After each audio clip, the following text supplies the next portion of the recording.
What's up, guys? Welcome back to this week's podcast episode. We got episode 3 going up right now. I'm here with Austin, and today we're going to be talking about why people won't roll with you. Now, there's a lot of different reasons, and we kind of have our notes right here of what we think might encompass all of the reasons, but we're just going to kind of give you some insight as to what we've seen and what we've experienced and kind of our feelings on why we won't roll with certain people and why we think personally some people might not roll with us. So Austin, do you want to start us off with one? Or Yeah, so I mean, when you first mentioned to me like what we're going to be talking about today, immediately first thing that came to mind, spazzy. And I know, guys, you've heard us talk about it. I think the first episode we talked about it. We may have even touched on it last week.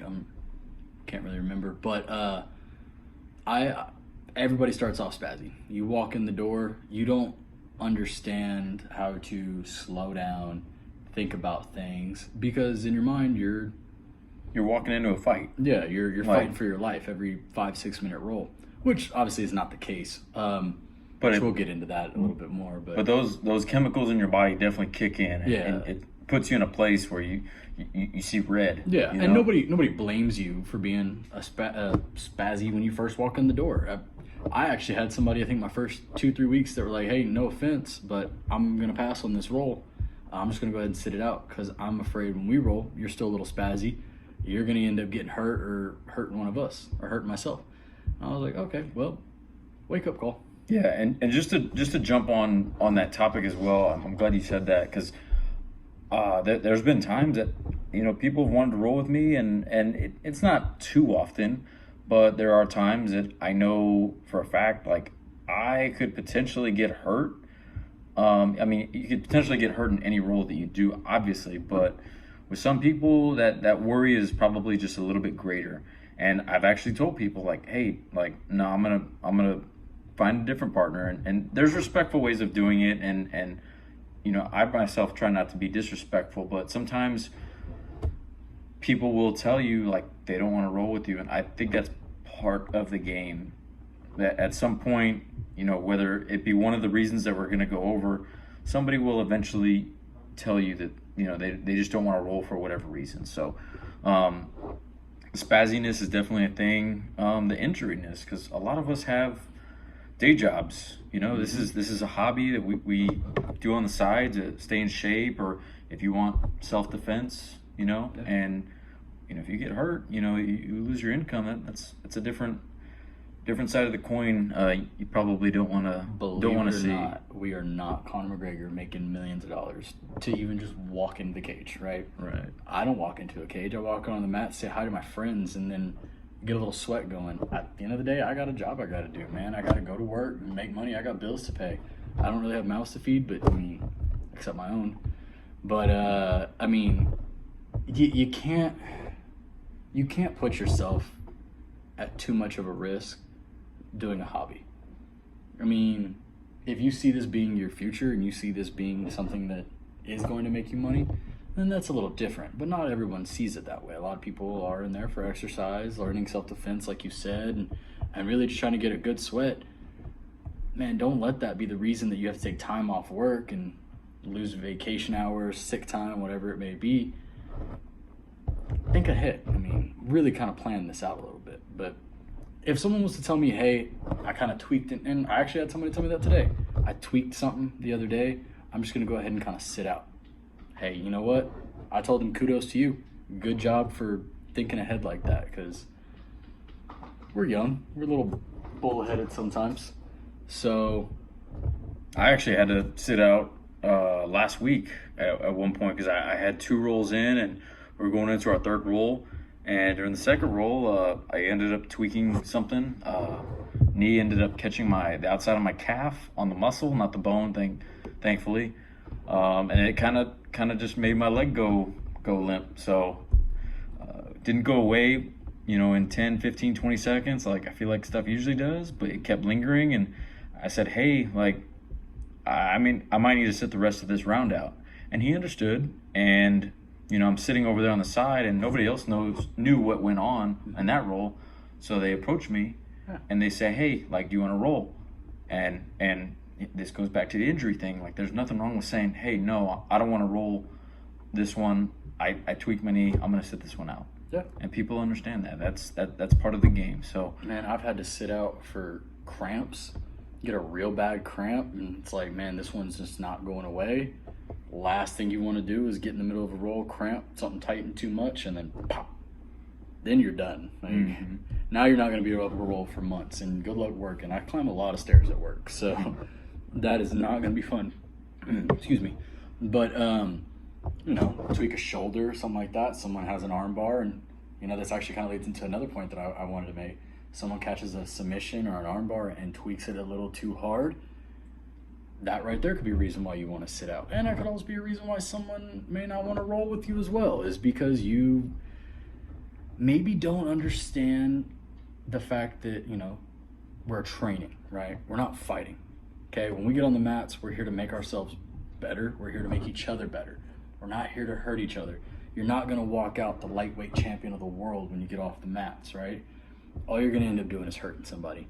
And some people don't understand the concept of slowing things down and let's ease into a submission, especially in joint submissions. Like, joint submissions are pretty I guess scary if they're brought on too quickly. Yeah. Oh, and the bottom half especially. Anything involving legs. If you see a heel hook, and now a lot of people will say, if you can't do a heel hook in submission in competition, don't do it on the mats. But I mean, me and you are both in agreement, and it's something worth learning. Right? It's something you definitely got to talk to your training partner about. Me and Austin obviously train together a lot. We're training partners a lot. We have this agreement between us that says, like, hey, if it's a heel hook and we're no gi, like, go for it. Like, just don't wrench it, and he never does.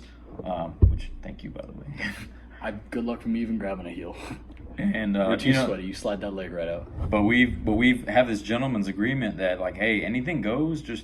You obviously just want to take care of your partner, and we try to do that, and we try to take that mindset into rolling with other people as well. So yeah, like I said right at the beginning of that, is you're training, you're not fighting.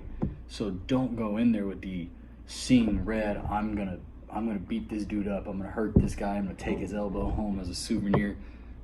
You're not doing anything but making yourself look bad. So and to dive deeper into that concept, like, say you and me are rolling, and I have an arm bar, and say I'm not wrenching it, as quick as, say I'm not wrenching it really, really fast. Tripping over my words. Say I'm not taking my time with the arm bar. Say me and him are rolling, and I just decide to wrench it. Now he has to sit out. Well, now those minutes that he's sitting out, he can't train. He can't train for the next rounds. And for that 2 minutes, now I don't have a partner where I'm getting reps on. So it's hurting both of us. So that concept alone helps everybody stay in the gym. That helps everybody get better. And that helps you learn how to really control a submission. Because if you can control it, you got it. If you have to wrench it, you probably don't got it. Yeah. So there's a way to ease into things. And then let me add one more add on to that, the fighting versus training. It definitely goes both ways, because I've seen some white belts and some lower belts who tend to try to get a submission. They just try to wrench it really hard, and it can be dangerous that way. Yeah, It can also be dangerous the other way too. I've rolled with some upper belts where I don't know if it's a whole concept of they want to make sure that they walked away from that roll as the quote-unquote winner or something, but sometimes whenever they catch submissions, they end up wrenching it. Yeah. And so that's also another reason. I mean, it's kind of the same reason, but different subtopic of the same reason of why somebody won't roll with you. There's some upper belts where I don't want to roll with them because I know that if they catch something, they're going to wrench it. I'm probably going to get injured. It's not a white belt thing. It's not a blue belt, a purple belt, brown belt, black belt. It's not a belt ranking thing. It's a person thing. And a lot of people, that phrase, you don't know your own strength. it's a cliche because there's some validity to it, right? So a lot of guys, they don't know what they possess, and when they get out there, they get excited and they're like, oh, armbar, and they feel it and they grab a hold of it. They're like, oh my god, I haven't been here in a while. Mm-hmm. I'm taking this home with me, and I'm gonna make sure I can walk off this mat to tell everybody, yeah, I got the armbar. So they just go for it instead of like realizing, okay, hey, here's the position. I got the armbar. I'm sitting here doing it right now, like they can see, but they can't. I mean, I'm doing the motions too. So I'm talking to myself through the motion, but as you slowly start to wrench that armbar, you realize, hey, I got it. The guy on the bottom's like, hey, and tap right there. Yeah, and sometimes you don't even need to go for the tap. Like, if you know you got it, like, transition to something else that you have a weakness in, you know? Exactly. So it's not a belt thing. It's not a white belt, new guy coming in, blue belt, purple, nothing like that. It's a person thing. And just know your body. The part of jiu-jitsu is to really, we learn about ourselves a lot when you get on the mat. Every day you step on the mat, you learn something new, whether it be about yourself or a new technique. Let that be one of the things you learn, is your own strength and you know, the extent of a submission without hurting somebody. Yeah. Competition, take that thing home with you. I was just about to say that. Yeah, competition. Take that thing with you, wrench it. If they don't tap, like that's tap or snap, baby, tap or snap. Tap, nap, or snap. Yeah, but training partner, I don't want to have to wake anybody up. Yeah, that's never. Okay, let me rephrase it. I don't want anybody to have to wake me up, because let's be real, I'm usually the one that's getting choked. But whatever.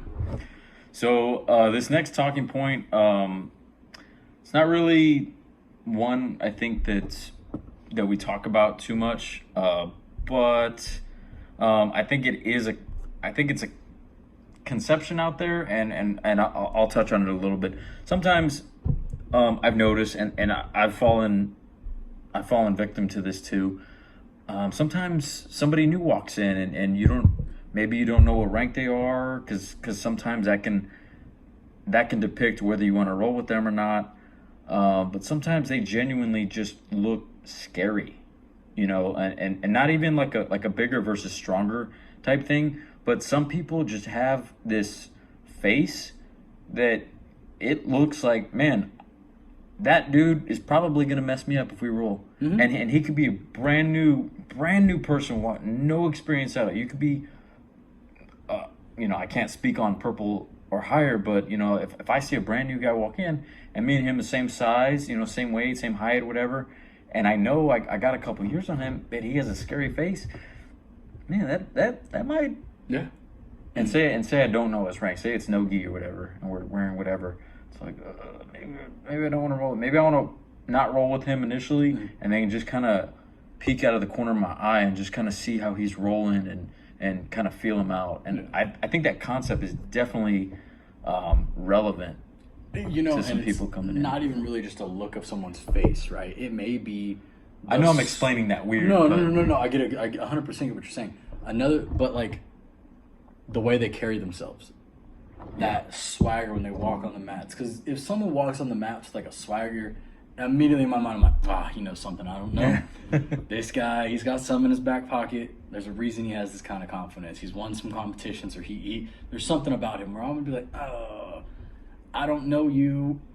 You look like you know something though. Yeah. So it messes. Josh, let's roll again for the third time today. Yeah. It messes with your mind a little bit. It's a little bit of a psyche thing. So it's maybe that look on his face, somebody's face, a dude with a big old grizzly beard that looks like a lumberjack. Like, that's kind of a scary guy, right? I mean, not somebody you pick a fight with at a bar.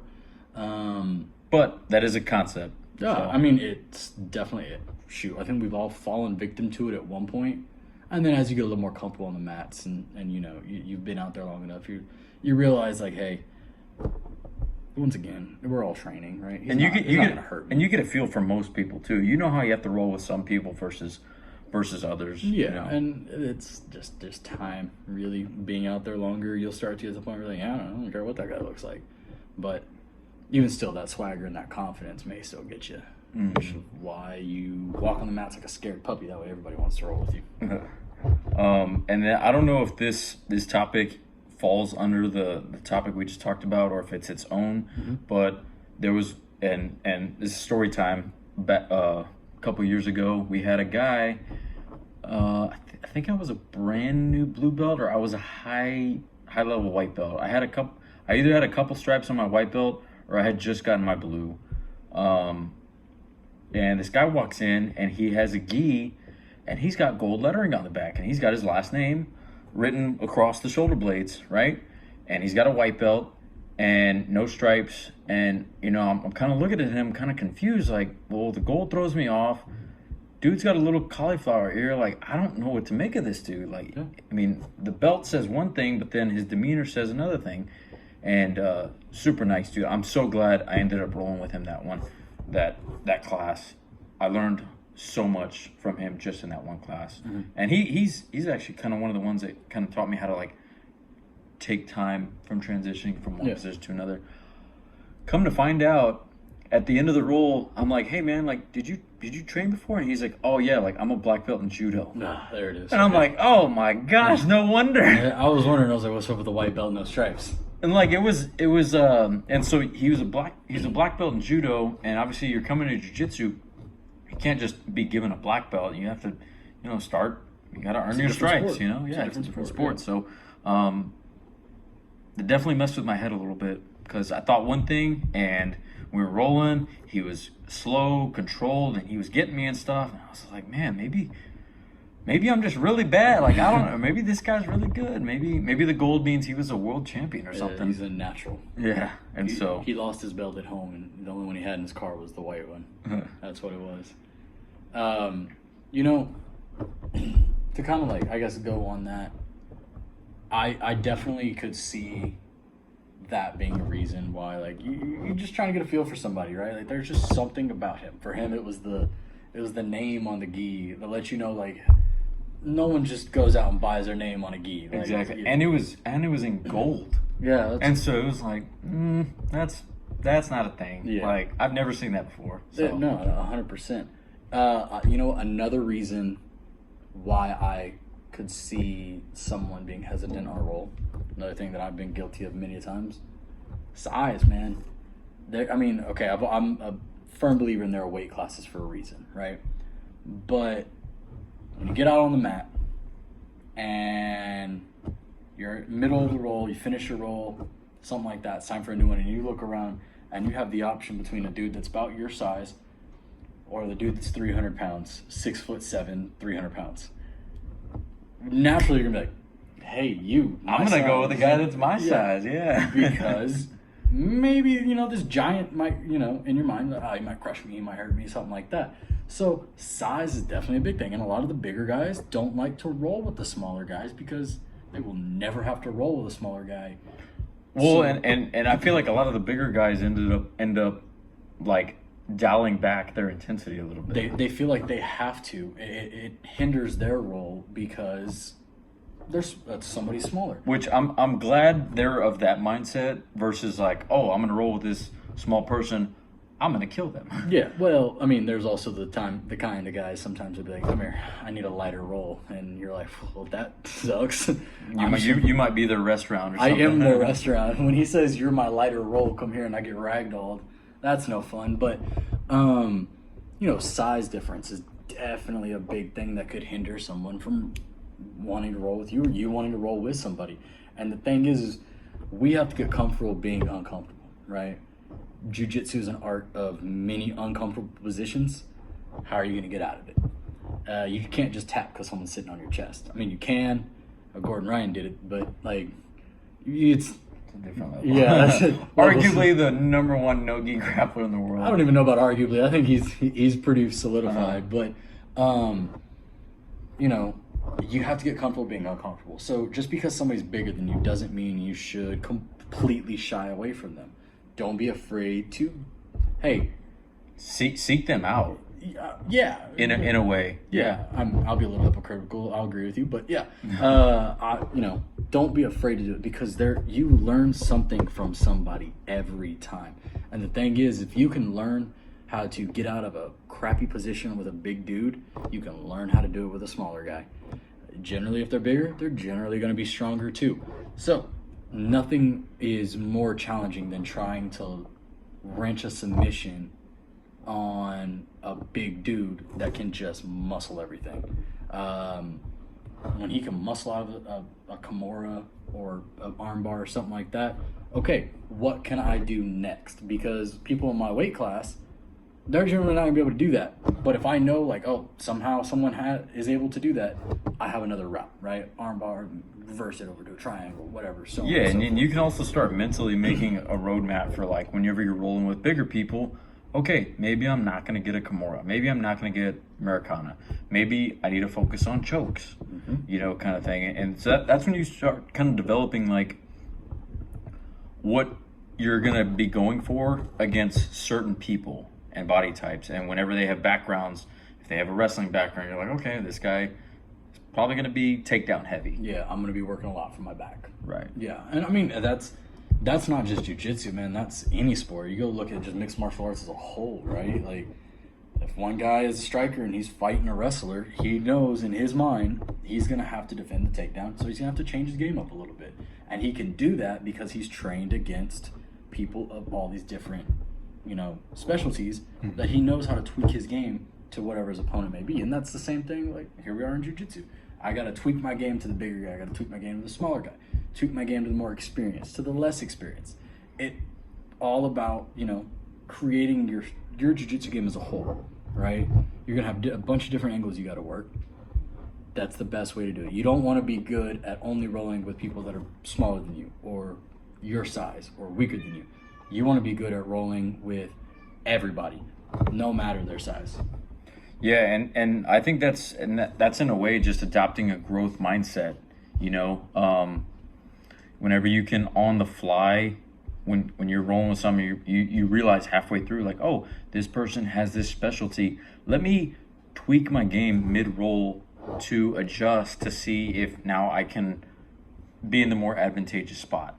So just to add one more caveat to the bigger, stronger people that are out there that you might not want to roll with, I think once you get to a place where you're comfortable rolling with a lot of different people and you have a good school where, the big guys aren't going to just kill you, like seek out those tough rolls. Like, it's those rolls that are going to exponentially increase your jiu-jitsu knowledge and your jiu-jitsu game.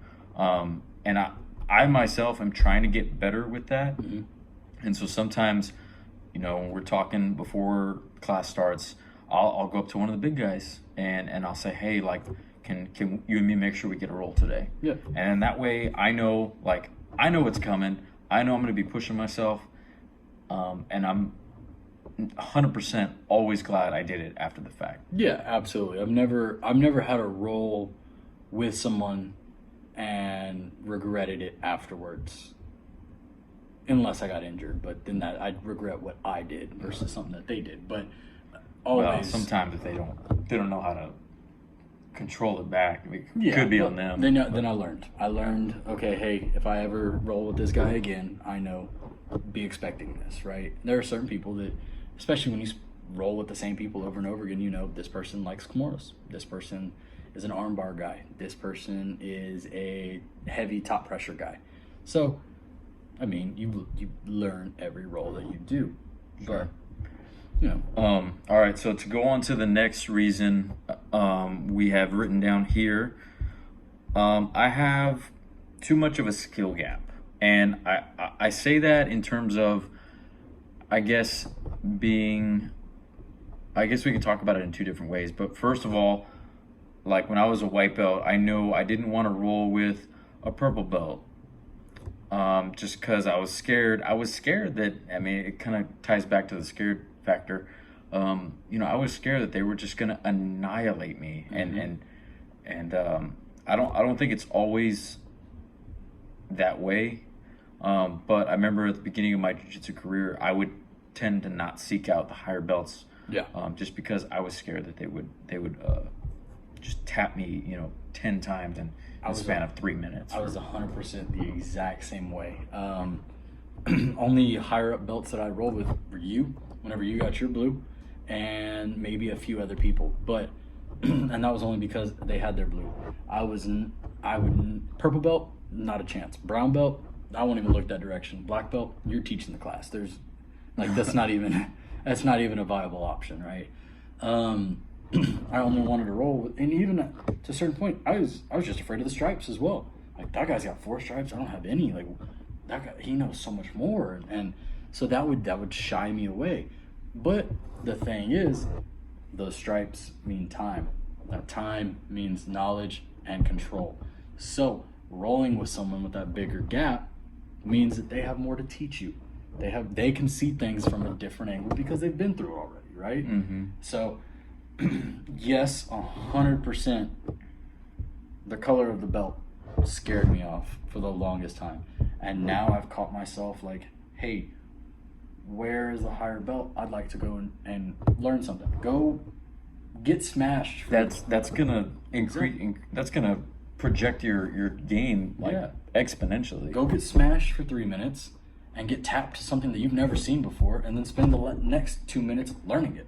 There is nothing that says for 5 minutes you need to just roll nonstop and sweat and get yourself tired and not learn anything. We're there to learn, right? You learn the technique of the day, you learn your drills, you do all that, and then when you roll, go get smashed and get caught with a go-go plata that just came out of nowhere and be like, whoa, hold on, that was really cool. Show me how to do that. And now you have a little bit of knowledge of a new submission because you chose to roll with the purple belt or the brown belt or the blue belt, whatever it may be, right? And 99% of the time, if you ask them to show you what they did on you, they will show you. 99% of the time. I've never had anybody be like, no.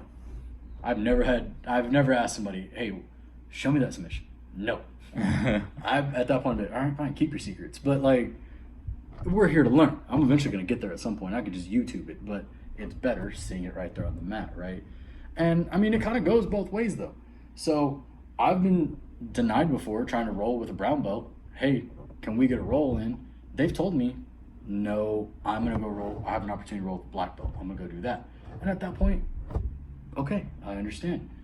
You are also trying to get better. You're also trying to learn. So go, it goes both ways. Yeah, and I think to add on to that, I think once you start getting into the mindset of, okay, I'm comfortable here, like I'm comfortable doing what I'm doing with this subgroup of people, and you don't end up seeking out those people who are going to push you and get you outside of your comfort zone, I think that's when you start hitting these plateaus. And I've definitely felt that in jiu-jitsu, and with talking with a bunch of people and hearing their mindsets, I've definitely tried to adopt more of a mindset of seeking out those tough rolls, seeking out higher belts. And I think the mindset really that I've been trying to adopt is, now that I can roll a little more controlled now, hopefully, after a couple of years of doing this, now I'm getting to a point where if I do end up seeking out a higher belt, I want to make sure, and this is all done in a controlled way, rolling hard, obviously.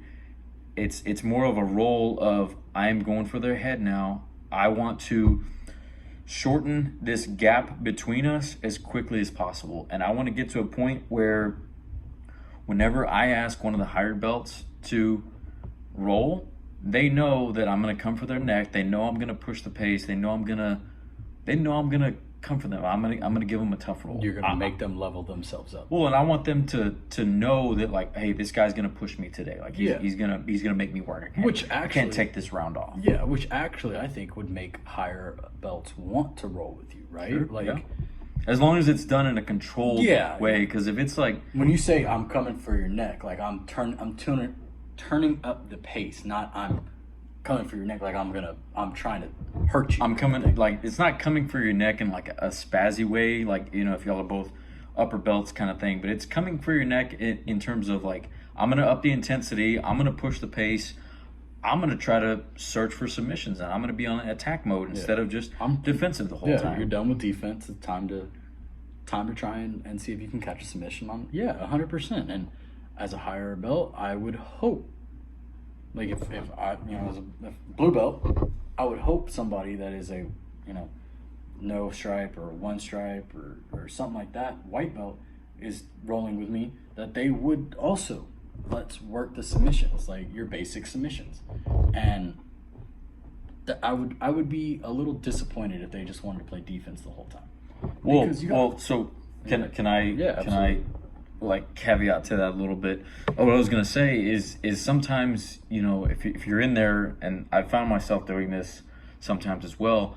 Sometimes what you can do whenever you're rolling against an upper belt, um, I call this a little game, that I kind of like to play with you know, my mentality versus who I'm rolling with. Um, Sometimes I'll just kind of sit there, and you know, if like say I'm mounted or whatever, sometimes instead of, okay, now I got to work on my defense of how to get out, like just wait a second and see what they do real quick. See what submission they go for. Do they stay in mount? Do they take a certain grip? Do they go for a certain attack? When they attack, are they getting a certain grip? So whenever you're in a position where you're not trying to defend or escape, now you're focusing on them and what they're doing. You can kind of steal from their playbook a little bit. Yeah. And so now, you know, if they end up tapping you to it, okay, well, now you can try to implement that on your next roll.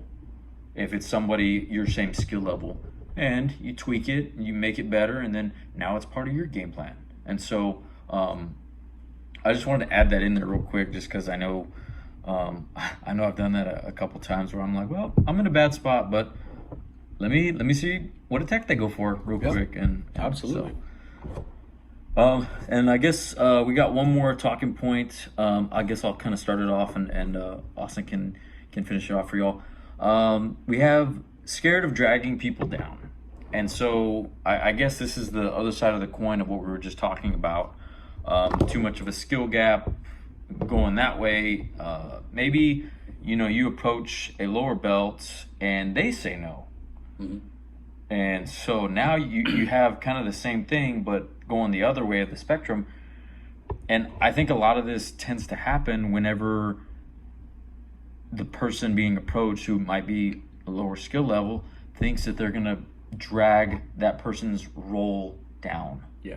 And they're going to, maybe they're not, they think that the upper belt's not going to benefit from rolling with them. And so if you can touch a little bit on that, I have a couple points I'll add in there. So I know from personal experience, when I first got started off, I think I maybe had one stripe, if any, maybe two. But there was somebody who had gotten their purple belt, and a couple times he asked me to roll, and I would tell him no, because he had made a comment in one of our rolls whenever he was just sitting there dominating me. I couldn't move, I couldn't breathe. It was just he tapped me. It was a 5-minute roll, and he tapped me maybe 7, 8, 9 times. Like, it was. I think I've told you this story before, but he made the comment of, well, this is my work too, or this is my role too. I know exactly what you're talking about. Yeah, and that right there was like, okay, fair enough.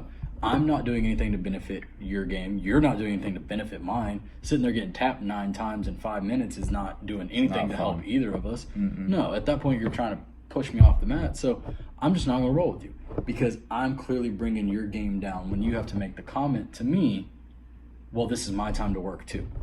Okay, fair enough. Then we just won't work anymore. And that right there, it was kind of a douchey thing to say, but it did also kind of open my eyes up that some people may see it that way, as me rolling with you is going to bring my game down or something like that. Now, personally, I've never had that thought, but some people may. And I don't think most people think in that way that you just explained from that one instance. Yeah, but the thing, it's out there. Yeah, I mean, we can't speak on everybody. We're only two people with a very similar mindset ourselves. So you do have to kind of go based off of what you've experienced. And that guy particularly wanted to make that very apparent. And so, you know, he could have gone about it in a much better way. Yeah, but the thing is that is still that is clearly a mindset that somebody could have, is you know, you will bring my game down, you will drag down my roll by me rolling with you. And it's a very arrogant way of thinking. And I mean, jiu-jitsu is not an arrogant sport, but unfortunately arrogant people do participate in non-arrogant things. So that may be a reason that someone doesn't want to roll with you, and it's a crappy reason, but unfortunately, people think like that. So, And just to add a little bit more onto this topic, I just want to say, like, I think a good practitioner who maybe is, a upper belt, and if they approach, if you have an upper belt approaching you and you're hesitant and you don't want to roll with them, just realize a good practitioner, that being that upper belt, hopefully they have his mindset. This will also send them on a quest to start filling in their gaps that they have weaknesses in. So the role isn't necessarily going to be bad for them in the way that I think you're thinking. Now, if they're trying to press their A game on you, yeah, I could see it getting into a gray area of like, okay, well, you know your A game, like, what benefit are you getting from using your A game on a lower belt? Yeah. Like, let's make yourself uncomfortable. Let's try to learn. Let's try to make some progress real quick. And sometimes that takes putting yourself in uncomfortable situations, bad spots. Yeah. Maybe it's the left side versus the right side, and sometimes you're able to do that whenever you approach lower belts. So yeah, absolutely. I mean, that's a time to level up the things that you aren't comfortable with. Like, try the submissions that you've never tried. Put yourself in a position that you try and avoid at all costs if you're rolling with somebody that's the same level or higher. Everybody has that one thing that they like and they're most comfortable with. And you also have that thing that you know it, but you're not comfortable with. That's the time to do it. So there's never a reason why someone should quote unquote drag your game down, because one thing that you can always do is work on the aspect of your game that you are not the best at. filling in your gaps. Exactly. Yeah. And like you said, work from one side to another. Instead of doing a sweep to one side that works 9 times out of 10, let's go to the other side where It might work 3 times Yeah. out of 10. Like, let's get it up to 9 times out of 10. 3 is pretty generous. All right, you come up to bat 3 times, you get a hit 3 times out of 10, you're getting in the Hall of Fame. You're considered a professional. But the side that you've never gotten it, the one that makes you go "Nyeh," every time you try it, right? And It's funny. Some people call it like their white belt side, Yeah, and I hate saying that because I mean it kind of sounds bad, but it's kind of funny in a way too. Well, I don't have a non-white belt side, so I'm still trying to figure that out. But that's the time to work on that, and that should never be I'm getting dragged down here. If me and you step on the mat, we have something that we can benefit from each other. So those are kind of the reasons that we feel like somebody might not roll with you. Obviously, there's probably some that we missed, and there's probably some other reasons out there. Let us know. Like, reach out. We got platforms out there so that you can reach out, send a message, let us know some feedback, what you liked, what you didn't like. But that's what we got for you this week. Yeah. And You guys, some feedback. If you any way you can, let us know. I mean, we're both new at this, getting it started, wanting to see what it's like, seeing, we have a lot of fun doing it. I can guarantee you this is something I look forward to. I'll be at work completely dazed out from what I'm supposed to be doing, thinking about like, oh, that'd be something good to talk about.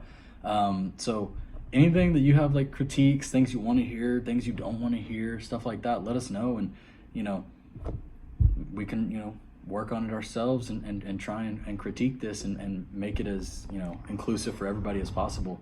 yeah, we want the information to get out there. We want the level of people listening to this to go up, because when y'all's game goes up, our game goes up, and when our game goes up, everybody's game goes up. So, I mean, that's ideally what we want, and so we can't do that unless we know where our gaps can be. So, Yeah. but all right, we'll see you all next week for next week's episode.